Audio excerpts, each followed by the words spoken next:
آج کی ویڈیو میں ہم چیو مشہور افعال پڑھیں گے جو حرف جر با کے ساتھ زیادہ طور پر استعمال ہو سکتے ہیں۔ السلام علیکم ورحمۃ اللہ وبرکاتہ، میں ہوں سلیمان قاسمی اور آپ دیکھ رہے ہیں القاسمی سروسز۔ اگر ابھی تک آپ نے ہماری یوٹیوب چینل کو سبسکرائب نہیں کیا ہے تو پلیز سبسکرائب کریں، اور اگر ویڈیو اچھی لگی تو پلیز لائک اینڈ شیئر کریں۔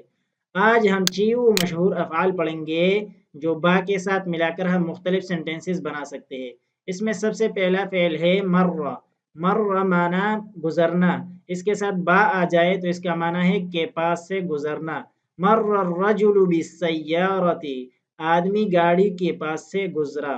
مررت بالجامعۃ اليوم، آج میں یونیورسٹی کے پاس سے گزرا۔ تو ادھر ہر فعل کے دو مثالیں لکھی ہے، آپ نے اسی طریقوں کو فالو کرتے ہوئے دو اور مثالیں بنا کے نیچے کمنٹ میں لکھنا ہے۔ دوسرا فعل ہے شعر۔ شعر کا معنی محسوس کرنا۔ شعر المریض بالالم، مریض نے درد محسوس کیا۔ شعر الناس بالحر، لوگوں نے گرمی محسوس کی۔ امتلأ، امتلأ کا معنی ہے بھرنا۔ امتلأ الفصل بالطلاب، کلاس اسٹوڈنٹ سے بھر گیا۔ امتلأت الثلاجة بالطعام، فریج کھانے سے بھر گیا۔ چوتھا فعل ہے قام۔ قام کے ساتھ جب با آ جائے تو اس کا معنی ہوتا ہے کوئی کام سر انجام دینا، کوئی کام کرنا۔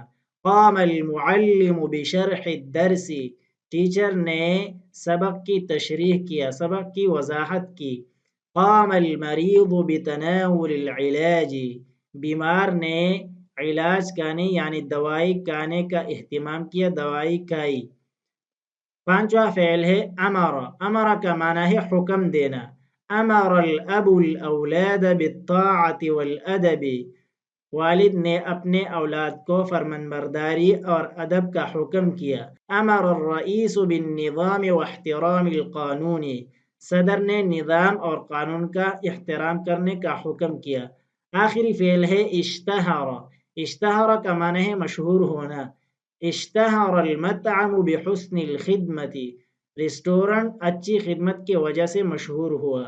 اشتہر الطالب بذکائہ، طالب علم اپنی ذہانت کی وجہ سے مشہور ہو گیا۔ تو یہ چھ وہ مشہور افعال تھے جو حرف جر با کے ساتھ ملا کر ہم مختلف سینٹینسز بنا سکتے ہیں۔ تو اسی طریقے سے آپ نے بھی دو سینٹینسز بنا کے نیچے کمنٹ میں لکھنا ہے، اور اگر ویڈیو اچھی لگی ہے تو لائک کرے اور اپنے دوستوں کے ساتھ شیئر کرے۔ ملتے ہیں انشاءاللہ نیکسٹ ویڈیو میں، تب تک کے لیے اللہ حافظ۔